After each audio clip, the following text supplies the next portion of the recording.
that. I have a lot of empathy for the people here tonight. I honestly feel that many of you are here for the very same reason that I ran for the legislature 12 years ago, to try to move education forward. I grew up in this state, and during the 90s it felt like things started slipping backwards in terms of our values, and particularly education. And so I've been down there swinging at the ball for a long time on this very subject. In the last 10 years we've been battered by 2 recessions, not one but 2. And the one we thought in 2002 was the worst that Oregon's ever seen, but it wasn't anything until the one that we've seen that started in 2008. So this Rubik's Cube, this issue of redoing our tax code and providing more money for schools while being fair to taxpayers and seeking our tax system up to our economy is somewhat of the holy grail for those of us in the legislature and for this governor. And I think we're on the same team here. It is just almost a baffling a dilemma that we face, but it's one that I think we can solve. And I appreciate you all being here. I'm eager to take your questions because I know what they are. And because I've been asking them for a long time. Well, I don't want to stand between you or sit between you and the questions for very long, but I would just echo what Senator Haas said. Our daughter is 3 years old, not yet in the Beaverton schools, but soon to be. And so I have a personal stake in this as well. And I would really underscore what Senator Haas said in terms of the challenge of confronting the immediacy of these questions and these difficulties against the importance of thinking long term. There are a lot of things and a lot of details we've already heard about tonight. I think we'll talk about more that are important to understand in that context, because the changes we need to make need to pay attention both to the immediacy. We never get any school day or school year back, but we also need to be thinking about what our school system and what our tax code is going to look like a decade from now, 2 decades from now, and not lose sight of the horizon, even as we look at the ground immediately in front of us. So I don't know that we'll have very satisfying answers for you tonight, but I think I really want to salute the folks who helped bring us all together here tonight. I think we could all feel good about the fact that our superintendent and many of our school board are here tonight, and the conversation that happens tonight is one of the first steps about bringing this discussion to the rest of the community. So if I don't remember to say this before you all leave, I'll say it now. I think you all have accepted an assignment by coming here tonight, which is to take the message and the information, the knowledge that we gain out to the rest of your friends, neighbors, family, acquaintances, so that people do understand more about the difficulties that we're confronting, and we can continue the conversation. So I think we're on to the question here. Why don't I start? Why isn't there enough money for these schools so that they don't have to have 40 or 50 kids in a classroom? Has that question popped up in anybody's mind? Yes. And the answer is, I think, we have a tax code that you heard up here that takes in too much money in the good times, but not enough in the bad times.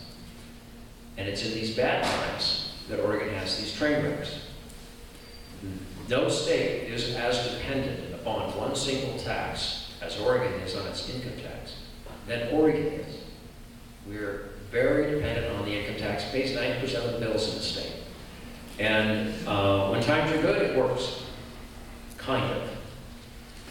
When times are bad, that's when we have these bust times. And there have been proposals to try and fix that, to say, okay, let's cut the income tax, let's replace it with the sales tax. And it's very, very difficult to get Oregonians engaged in that. It's very difficult, frankly, for Oregonians to trust the people in Salem to do that. And it's very politically risky for some of our colleagues to talk about tax reform. Tax reform sounds like tax increase. And it is a very, very difficult proposition if you're a state legislator. So we have bumbled along. Nobody wants to do it in a recession. And for 8 of the last 12 years that I've been in the legislature, we've been in a recession mode. And it's a little bit like that old man with the leaky roof.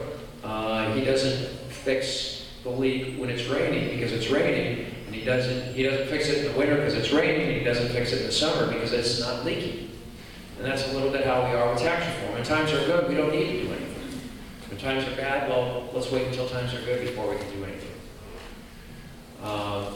Both of us serve on the House and Senate Revenues Committees, and so we've seen the data every single day about how volatile our tax code is and how everything points to trying to change this and stabilize our tax code in a way that keeps taxes the same tax burden for Oregonians, but yet still raises more revenues for things like school, which is half of our budget, but also for state police, for prisons, for roads and bridges. It's important to point out that before Measure 5 passed back in the 90s, the legislature's main job was keeping the prisons open, keeping state police troopers on the roads and bridges, and schools.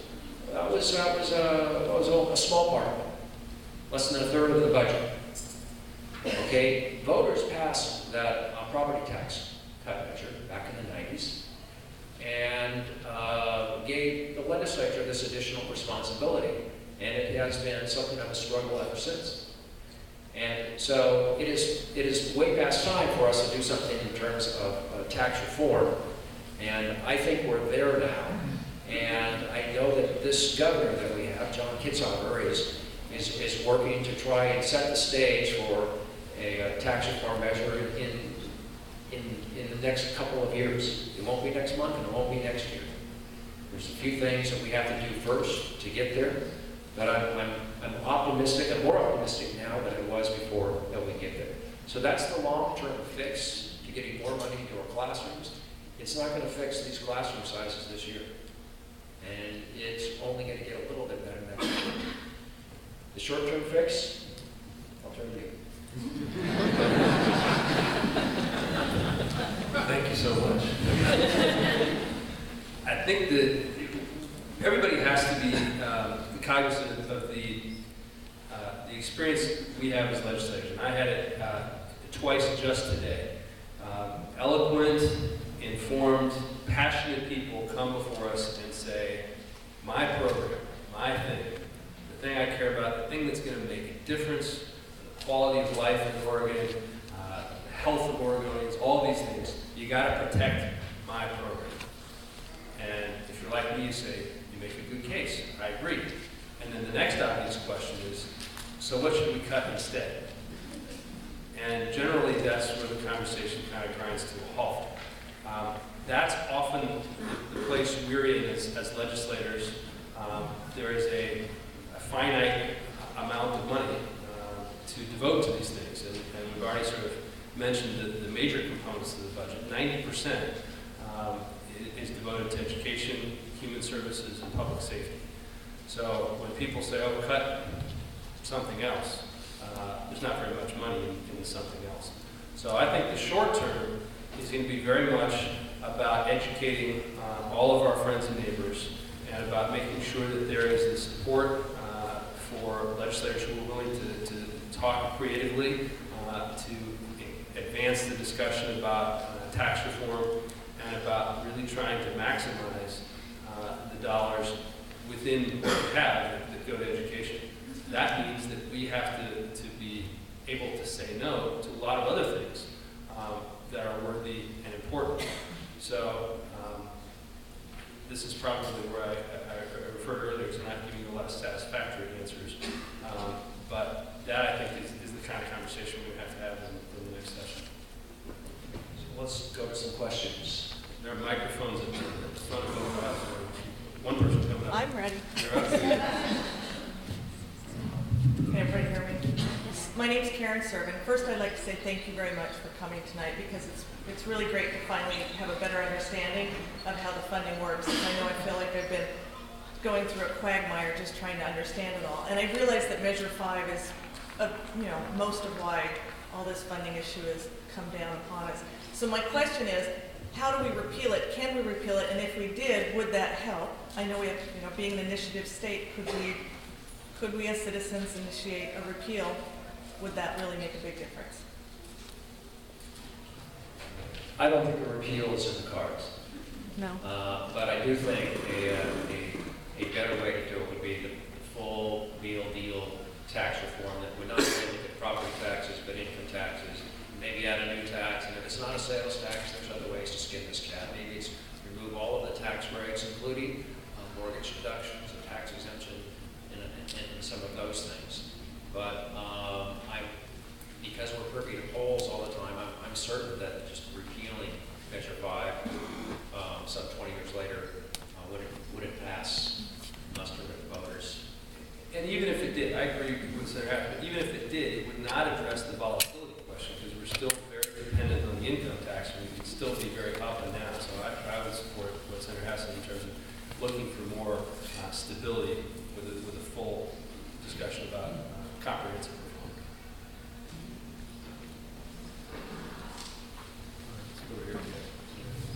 Alternate back and forth. Okay. Recently, I forget if it was today's paper or recently, a recent paper in Oregonian Can you get closer to the microphone? I think. had an editorial about, is it on? Is it on now? No. Switch on the side. Is it on now? No.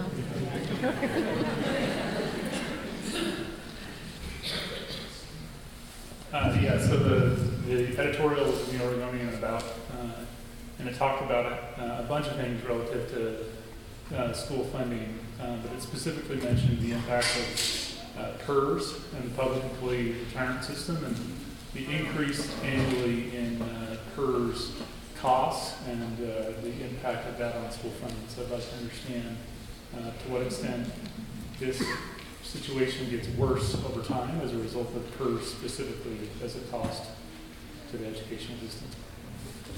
Well, it's a huge issue. I mentioned that I've been dogged by recessions during my time in the legislature, but there's actually two things, and PERS is one of the things I've been dogged by.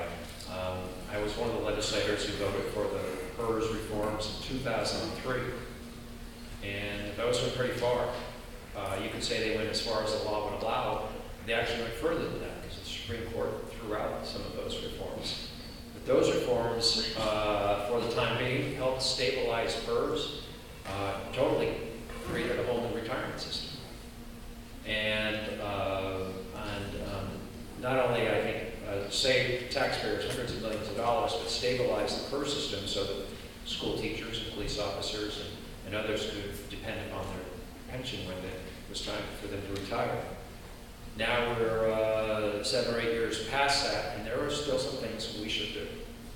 And I think we're down to doing these. It gets very technical and very complicated when you start getting into the weeds on retirement issues. But there are some things we could do, and they will save the school district money. But they will not save so much money that it will turn things around. It's not the silver bullet.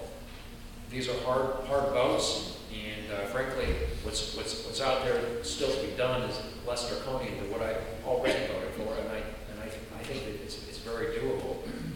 But I don't want you to think that once we pass those things, that things are going to get back to the way they were in 1991, or back when I was in school. We still have a lot more to do. I want to add a few things to that. One is really important. When you're reading the coverage of this issue, the Oregonian has been doing a lot of it lately, pay very careful attention. What I've noticed is that oftentimes in these articles, they'll describe a really horrible sounding situation, and then buried down the article somewhere is a line that says something like, of course, none of these things can be done by anyone who was hired after 1996. And that detail gets buried. So the work that Senator Hass and others did in the 2003 legislature is really significant. There are a number of very good legislators whose careers were ended over that. it was that controversial and that big a deal. So that's a very important thing to remember. The second is how complicated these things are. We need to make sure that what the relatively modest things that we can do, and I think we should, do not get overly politicized. There are a number of other technical things that the PERS board can do without legislative action, and I think they should do those as well. I think it's easy to get stuck on this as the solution, the single solution. If we just take care of this, everything else will fall into place. And Senator Hass is right.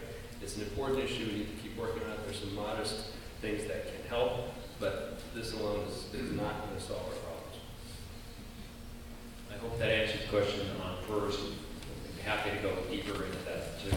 But it is very complicated.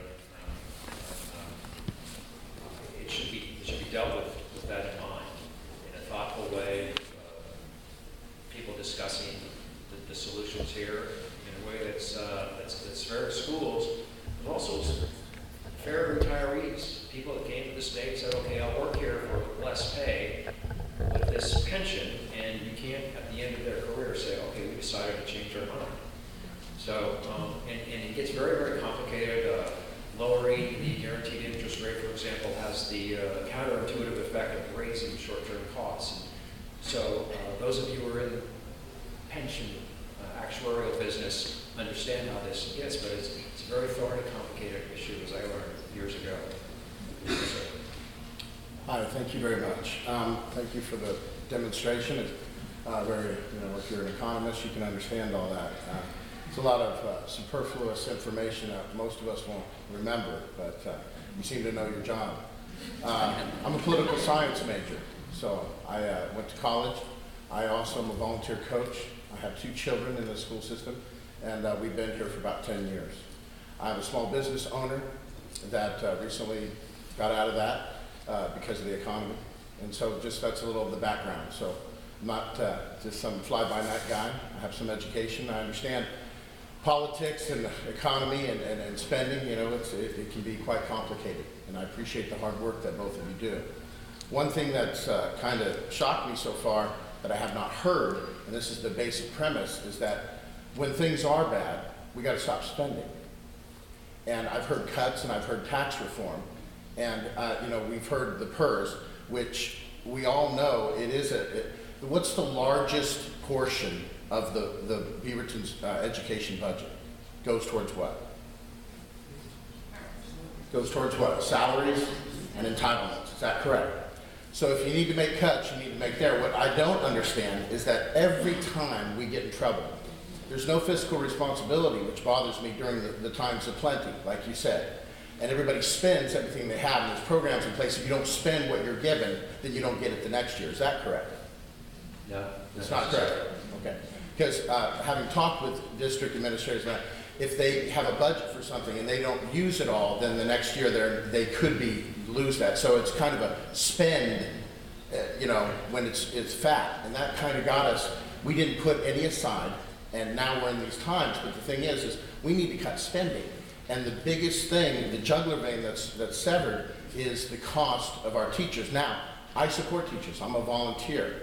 And what's sad is that we're having to fire teachers that are good teachers in order to keep the entitlements up for teachers who are near retirement, things like that. I would love that every teacher could retire to a resort in Maui. I think they deserve it, but the fact of the matter is there's just not enough milk in the tit, and something's got to be done. And so, just we cannot let go of teachers and make our class. Every time we get blackmailed with this. If we don't pay another levy, we're taxed to death. As a small business owner, I paid enough taxes. I'm tired of another 1,000 on another percentage on the 1,000 of my home. It's come to a point. That's why no one passed it this last time. We want the money you get to be spent properly, not you didn't, but we want the people to be more accountable. We want the administrative staffs to be reduced first before we get rid of a teacher who's doing a bang-up job. We don't want staffs of 15 people who make $100,000. You know what I'm saying? I don't know what you make, but okay. But the thing is if the administrative costs can get cut first, we'll at least see an effort. But what we see is personal, and if that gentleman was right,